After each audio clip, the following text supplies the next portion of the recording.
नमस्कार, मी भीमराव कडाळे पाटील BKP मराठीमध्ये आपलं सर्वांचं स्वागत. आज नवीन दिवस, नवीन विषय, नवीन दिवसाची नवीन अशी चर्चा. आज चर्चा घेऊन आलो म्हणजे पुणे जिल्हा परिषदेच्या बदल्यांमध्ये जो घोटाळा सुरू आहे त्या घोटाळ्यावरतीच आज चर्चा घेऊन आलोय. तर बघा, या जिल्हा परिषदेला IAS अधिकारी नाही. जे प्रांत होते गजानन पाटील, त्यांनी अनेक वर्ष अजितदादांकडे PA म्हणून काम केलंय बजेटला. तेच गजानन पाटील अजितदादाच्या कृपेनं या जिल्हा परिषदेचे मुख्य कार्यकारी अधिकारी म्हणून बसलेले आहेत. आणि साहजिकच आपण पाहतो की भ्रष्टाचार हा कसा होतो, बदल्यांमध्ये काय होतं. IAS अधिकारी असेल तर तो IAS अधिकारी हा तडक असतो, शिस्तीचा असतो. परंतु काही अधिकारी असे असतात की त्यांच्याकडे फक्त वशिलेबाजी, पैसा असंच चालतं. तर अशाच पद्धतीची ही चर्चा घेऊन आलो. तर चला, सर्वप्रथम आपण जर चॅनल सबस्क्राईब केला नसेल तर चॅनल सबस्क्राईब करावा ही सर्वांना विनंती. आणि चला चर्चेला सुरुवात करूया. बघा, पुणे जिल्हा परिषदेमध्ये सध्या बदल्यांचा माहोल सुरू आहे. आता 21/5/2025 पर्यंत बदल्या पूर्ण झालेल्या आहेत. या बदल्यांमध्ये फार मोठं असं बदल्यांचं रॅकेट निर्माण झालेलं आहे. आता या जिल्हा परिषदेला बघा, एक कर्मचारी असा आहे की शेखर गायकवाड म्हणून, हे 18 वर्ष झालं जिल्हा परिषदेच्या मुख्यालयाला काम करतायत. त्याचबरोबर त्यांचे एक सहकारी आहे किशोर कुलकर्णी म्हणून, हे देखील अनेक वर्षापासून जिल्हा परिषदेतच कार्यरत आहेत. तिथले तिथं बदली, संघटनेच्या नावाखाली 10 वर्षे, त्यानंतर 5 वर्षे आणि नंतर 3 वर्ष अशी मिळून 18 वर्ष झालं. 15 वर्षाची मर्यादा ओलांडली असताना देखील 18 वर्ष जर मुख्यालयामध्ये काम करतात, तर आता हे काय शिवसाहेबांचीच कामं पाहत असतील ना देणे घेण्याची. म्हणूनच शिवसाहेबांच्या विश्वासातला माणूस म्हणून पाठीमागचा शिव पुढच्याला येणाराला सांगून जातो की हे 2 माणसं सांभाळली की सगळं जिल्हा परिषदेचं सगळं जमा होतंय. असं परिस्थिती आहे की काय. अनेक वर्षापासून हे लोक याच ठिकाणी, एकाच ठिकाणी कसे काय बसू शकतात. याला काय नियम अटी काय आहे का नाही. वेळोवेळी सामाजिक कार्यकर्ते राज्यपालांकडे पत्रव्यवहार करतात, मुख्यमंत्र्यांकडे पत्रव्यवहार करतात. अजित पवारांकडे पत्रव्यवहार करून काहीच उपयोग नाही. अजित पवारांनीच ही लोक बसवलेली असतात. मुख्यमंत्री, राज्यपाल काय, आता पूर्वी आपण पाहिलं की राज्यपालाकडं एक तक्रार दिली, म्हणजे विरोधातलं ज्या वेळेस सरकार होतं महाविकास आघाडीचं, तेव्हा राज्यपाल लोकांना माहिती झाला, राज्यपालाकडे एक अर्ज जाऊस तर लगेच त्याच्यावरती पटकन रिप्लाय यायचा. आता राज्यपाल काहीही, शून्य कारवाई. म्हणजे राज्यपालाकडे पत्र पाठवा, महिला आयोग बघा, महिलांवर होणारे अत्याचाराबाबत महिला आयोगाकडे पत्र पाठवा, नाही तर अजून कोणाकडे पाठवा, काहीही याच्यावरती कारवाई होत नाही.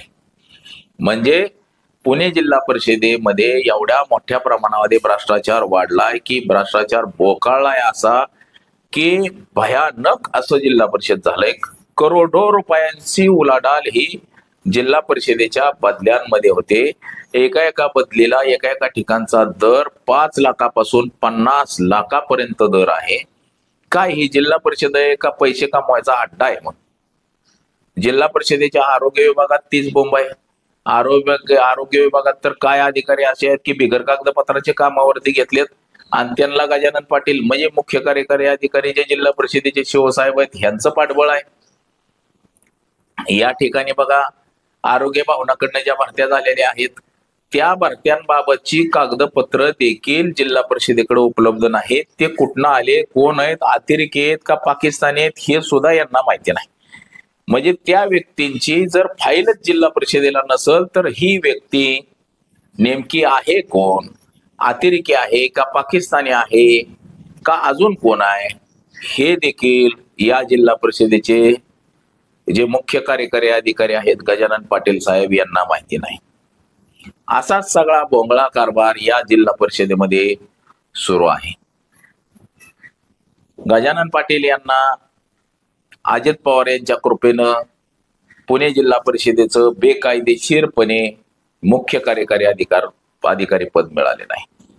पुणे जिल्हा परिषद ही महाराष्ट्रातली जवळपास एक नंबरची जिल्हा परिषद असं म्हणायला हरकत नाही. 30,000 कर्मचारी असलेल्या जिल्हा परिषदेला IAS अधिकारी असणं हे बंधनकारक आहे.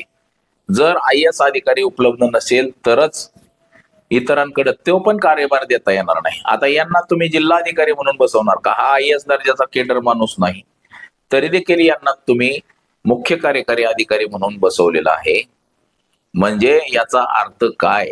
सरळ सरळ लोकशाहीवरती घाला घालण्याचं काम हे अजित पवार यांच्या माध्यमातून महाराष्ट्रामध्ये सध्या सुरू आहे. असंच ह्या अशा काही नियुक्त्यांवरून दिसून येते. आणि यांच्याच माध्यमातून हे जे काय मोजके अधिकारी आहेत, कर्मचारी आहेत, त्यांना जिल्हा परिषद सोडून दुसरीकडे कुठंही पाठवलं जात नाही. 18 वर्ष एका ठिकाणी जिल्हा परिषदेमध्ये नोकरी, त्यांची कुठंही बदली नाही. म्हणजे काय परिस्थिती? ग्रामसेवकांची तीच बोंब आहे. इकडलं बोर, वेल्हा, मावळ, मुळशी हा जो पट्टा आहे, इकडच्या कर्मचाऱ्यांवरती मोठ्या प्रमाणामध्ये अन्याय होतोय. जो पैसे देत नाही त्याला तिकडे बदली करून टाकायचे मावळात. अगदी त्याला ग्रामपंचायतीला चालत 2-2 किलोमीटर 3-3 किलोमीटर जावं लागतंय. अशा ठिकाणी त्याची बदली करून टाकायची आणि पैसे दिले की त्याची बदली चांगल्या ठिकाणी करून टाकायची. म्हणजे असा सपाटा जिल्हा परिषदेच्या माध्यमातून सध्या सुरू आहे. जिल्हा परिषदेचा बांधकाम विभागामध्ये सुद्धा ज्या बदल्या झाल्या त्या बदल्यांमध्ये सुद्धा 1 लाखापासून ते 40-50 लाखापर्यंतचा दर झालेला आहे, गेलेला आहे बदल्यांसाठी. म्हणजे 4-4 लाख, 5-5 लाख, 10-10 लाख रुपये देऊन बांधकाम विभागाच्या चांगल्यातल्या चांगल्या पोस्टिंग मिळवण्याचं काम जिल्हा परिषदेच्या माध्यमातून सुरू आहे. ग्रामसेवकाच्या बदल्यांमध्ये सुद्धा तसाच घोटाळा आहे मोठ्या प्रमाणामध्ये. फार मोठा असा घोटाळा ग्रामसेवकांच्या बदल्यांमध्ये, आरोग्य विभागाच्या बदल्यांमध्ये घोटाळा आहे. तसंच इतर विभागांमध्ये सुद्धा, वित्त विभाग असेल किंवा अजून कोणता विभाग असेल, शिक्षक विभाग असेल, अशा सगळ्याच विभागांमध्ये मोठ्या प्रमाणामध्ये बदल्यांमध्ये घोटाळ्याचं सत्र सध्या जिल्हा परिषदेच्या माध्यमातून सुरू आहे. आणि हे सगळं जिल्हा परिषदेचे मुख्य कार्यकारी अधिकारी गजानन पाटील हे उघड्या डोळ्याने बघत आहेत. तर त्यांचे सहकारी अतिरिक्त मुख्य कार्यकारी अधिकारी म्हणून चंद्रकांत वाघमारे आहेत. हे तर दमदाटी देण्यावरतीच असतात. कोणी काय माहिती अधिकार टाकला, कोणी माहिती मागवली, त्याला माहिती कधीच मिळत नाही. उलट माहिती अधिकार कार्यकर्त्यांना धमकावणं हे चंद्रकांत वाघमारे यांचं काम आहे. बदल्यांबाबतची माहिती असू द्या किंवा काही असू द्या, कोणालाही माहित्या दिल्या जात नाहीत.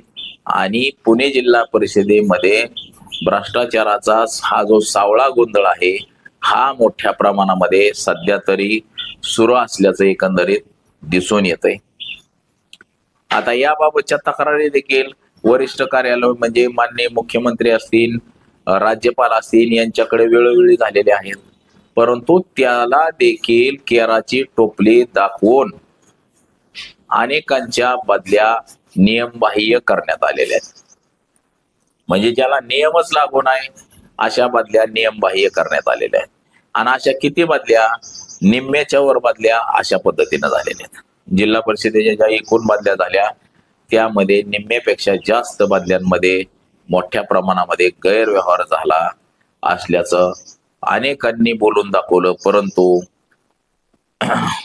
या कर्मचाऱ्यांचं म्हणणं की आमचं कोणाला नाव सांगू नका, आमच्या बाबत कोणालाही माहिती देऊ नका.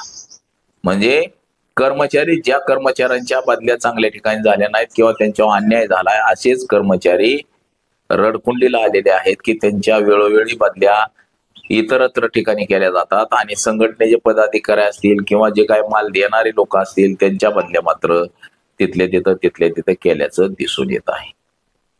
तर बघा, आज एवढंच. कॅमेरामन अनिकेत सह मी भीमराव खडाळे पाटील, BKP मराठी, इंदापूर, पुणे.